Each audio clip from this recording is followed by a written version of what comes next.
Good morning, folks. This week will be another quick episode. It's been a very busy past few days with more than just campaigning as part of the schedule. This will be the last episode released before Election Day, and a few events this week have been added to the schedule. First, though, a brief recap of the past week. Of course, there was more door-to-door knocking. I met more wonderful people here in the district they've recognized that there is a need for a change from what is currently in place here in the county. Not just at the state level, but even in the county commissioner's office. Who would have thunk that, right? This past Saturday, Denise and I got to celebrate our only child's birthday with her. What a blessing it is to have your adult child live close to you. I also wrapped up my final session of physical therapy for my left hand. I should be back to 100% with both hands here in a few weeks. After years of tingling and numbness in both hands, I must tell you that having complete feeling back in both of them, it's wonderful. Now, I have to keep up with the home exercises so I can regain all the strength that I lost in both of those hands.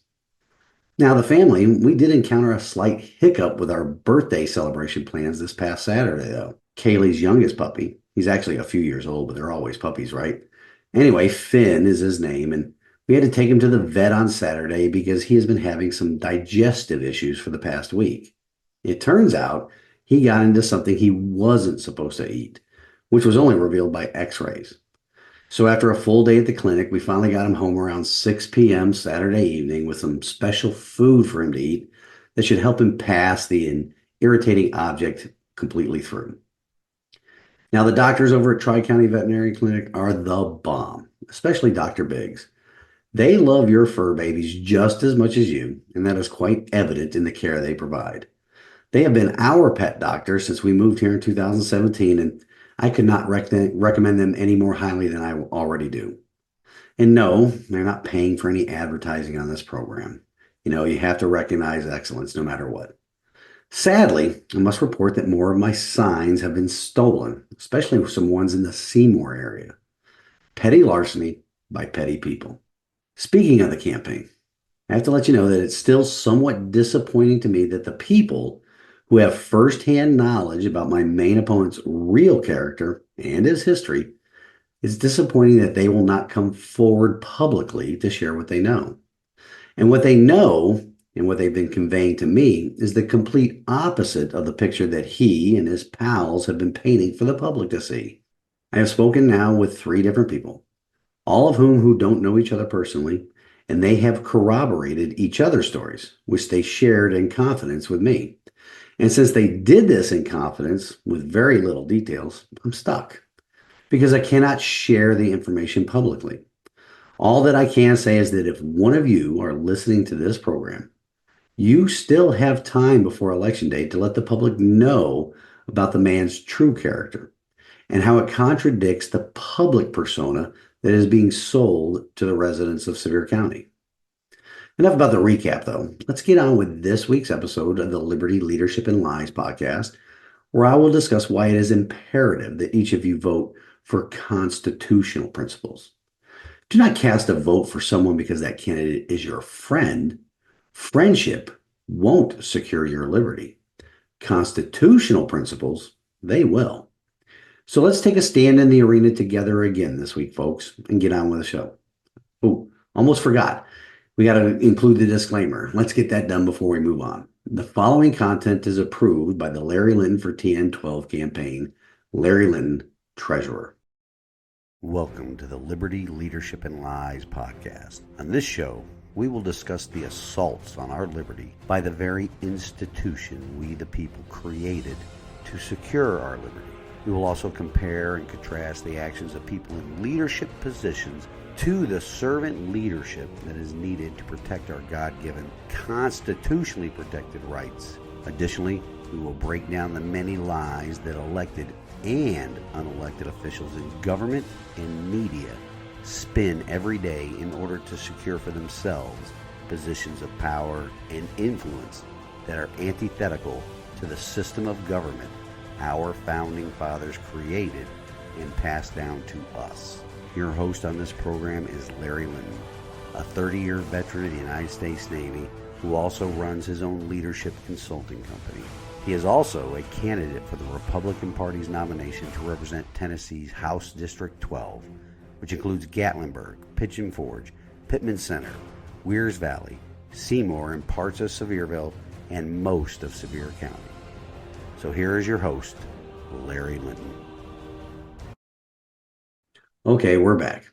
Just another reminder, folks, this will not be a full 30-minute show. There's still a lot to do and so little time to do it, as I will talk about here in a bit. Let me start off with a couple of questions first. Can you feel it? Especially for you folks here in Sevier County.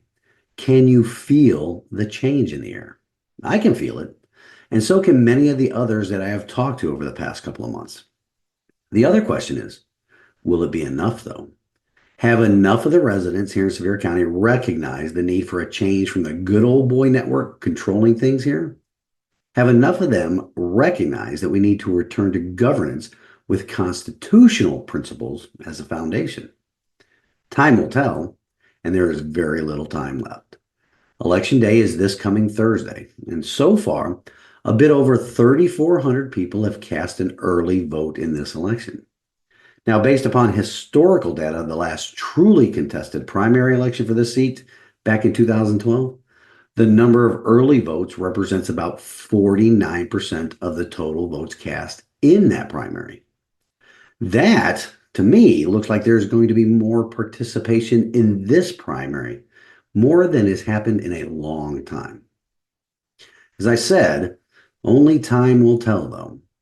As I mentioned in the introduction, a couple of events have been added to my schedule during the final few days of this primary election cycle, both of which I'm really looking forward to. One is an event being hosted by State Senator Frank Niceley, and it's going to happen at the Island in Pigeon Forge later on today. Not only am I a big supporter of Frank, but I believe this event will draw out members of the Sevier County Republican Party Executive Committee. It will provide me the opportunity to ask them, in a very public manner, why they violated the Tennessee State GOP bylaws during this primary election.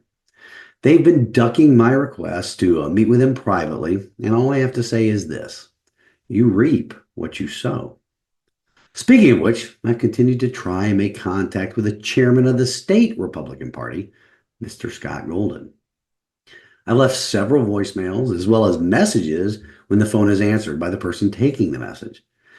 That person continues to dodge me as well, acting like cowards or little children. It's the whole bunch of them, as if the problem will go away or it doesn't exist altogether if they don't acknowledge it. Well, they have never met somebody like me. They have never met somebody secure or convicted in their principles. They are quite comfortable dealing with people that have weak moral principles or will just go along to get along. And as most of you know, that really ain't me.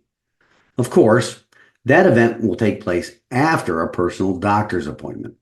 It seems that a new prescription for eyeglasses is warranted, and I have to take care of it before I depart the area for my next coaching engagements coming up that are in Mississippi and Wyoming. May even hit Montana and North Dakota on the way too. The second event that popped up was quite unexpected. This past Friday, I received a call from the president of the Great Smoky Mountain Area Realtors Association, and they provided me an invitation to speak at an upcoming breakfast for the group. Here's the interesting twist behind that, folks. Originally, the upcoming meeting was set up to honor the retiring incumbent for House District 12, Mr. Dale Carr. Dale had accepted the invitation and informed the group he was going to be bringing the candidate he endorsed along with him to that breakfast. Then later, Dale had to bow out because he has a meeting somewhere out of the district that he has to attend. It was then suggested to the president of the Smoky Mountain Realtors Association that she invite all four candidates to come to the breakfast meeting that day, and they, meaning I and the three others, will be provided an opportunity to speak.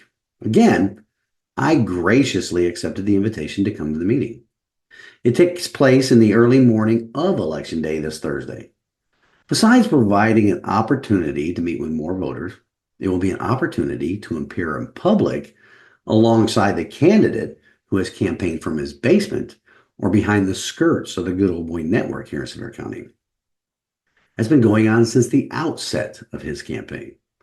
Now, unless, of course, old Fred gets wind that all candidates were invited as well and pulls a Houdini, if you know what I mean, which is what I fully expect to happen once he does find out that at least I will be there. So these two new events added to the schedule in this closing week may provide me with the opportunity to appear alongside my opponent in full view of the voters and let those same voters ask us both some questions in public. Maybe the people at these events will ask the other so-called Republican candidate why he has accepted donations from a Democrat union. It seems this same union only provides financial support to Republican establishment candidates in contested primary elections, especially if that contested primary has an actual conservative on the ticket. Oh, my co-host just walked in the door. This Democrat union opposes conservative Republicans that will govern based upon constitutional principles. It is the same union that has sued the state of Tennessee so that they can continue to promote and teach critical race theory topics and concepts in Tennessee public schools. That's not a very Republican position, wouldn't you agree? Or maybe the voters could ask him why he has accepted campaign donations from a group that also backs Democrat candidates. A true conservative Republican would not be accepting support, financial or otherwise, from a group that is also working to get a Democrat into elected office. Now, would they? All that I can continue to ask of the public in the next few days is that the voters really look into the candidates. I mean, really look into them. Look at the financials, look at who supports them, both financially and otherwise. And you will find out what you really need to know about those candidates. By continuing to support weak establishment candidates, you will see liberty being eroded at every turn. By continuing to support weak establishment candidates, you will continue to see the debasing of our culture and our faith, not only here locally, but on the national and global level as well. The greatest example I can provide is given just what happened on the world stage at the opening ceremonies of the Olympic Games. The mocking of the Christian faith was monumental, and it is supported by the weak establishment candidates like Mr. Mitt Romney. I mean, with Republicans like him, you don't even need a Democrat Party, if you know what I mean. That all comes down to right here at the local level too, folks. Our faith, our values, traditional family values, keep that in mind. Our constitutional principles are completely ignored by the weak establishment candidates. They have lost the culture war for us. Candidates that attempt to claim the mantle of being conservative, yet have served on a government body for decades. Yes, I'm speaking about the Sevier County Commission here. They have served on the county commission for decades and have not only grown the size and scope of government involvement, but have also raised our taxes, charged new fees on small business owners. They put into place restrictions and burdens on the residents here in Sevier County, only to enrich themselves and their buddies in the business sector. It is corporate and establishment principles they operate by or govern by, not constitutional principles that seek to limit government and promote the liberty of the people, to secure the liberty of the people. The choice in this upcoming primary could not be or should not be more clear. More of the same or a return to governance guided by our constitutions. As I stated in the introduction, folks, this week it's another quick show. I'll be out and about in the community right up through Election Day. If you see me out, be sure to stop me and ask me the questions that I will gladly answer. Unlike the other candidate, I'm always willing to take a very public stand with specifics, not the usual platitudes and generalities, a public stand on the issues confronting the residents of House District 12. With that, I'm going to break here and come back with my closing thoughts heading into Election Day on Thursday, as well as God's Word. Stick with me. I'll be right back.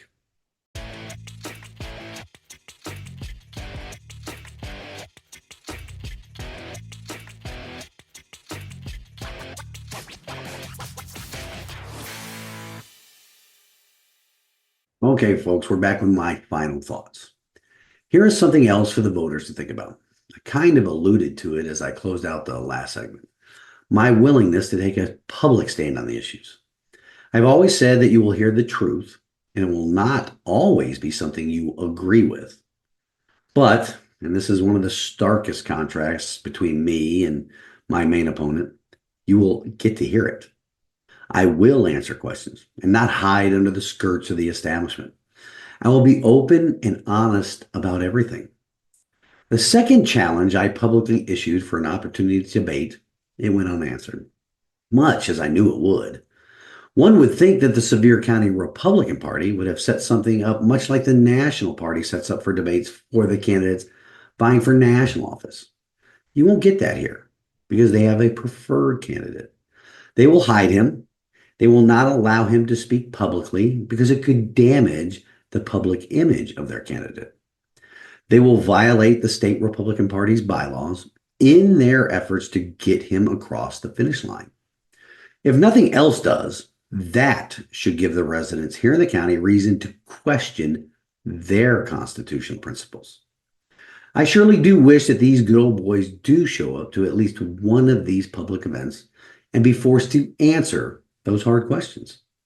I also hope that many of you show up to the event for State Senator Frank Niceley later today at the island. The establishment, they are also going hard after Frank because of his strong, conservative, and constitutional principles. We all need to take a stand in the arena for those same principles before our state and our republic is lost. And now for some wisdom from God's word. This week, it comes to us from the book of Philippians, chapter 4, verse 8, in which Paul writes, "Finally, brethren, whatever is true, whatever is honorable, whatever is right, whatever is pure, whatever is lovely, whatever is good of good repute, if there is any excellence and if anything worthy of praise, dwell on these things." Our county and our state Republican Party has not dwelled on things that are honorable and true. In fact, quite the opposite. My main opponent in this primary election has been lying to the people of this district and apparently has been doing so for many years. What is excellent? What is honorable? What is right? That's our Constitution. It seeks to limit the power of government in the everyday lives of Tennesseans. We need a return to constitutional principles. We need the people to vote based upon those same constitutional principles. Once again, right now I am speaking directly to the people here in Tennessee's House District 12, which is most of Sevier County. I am humbly asking that you honor me with your vote so together we can take a stand in the arena for constitutional, conservative principles. Please do your due diligence and check out each of the three candidates in this Republican primary. I mean, really, check them out. Until next week, stand in the arena with me, Reveille. It's time to wake up.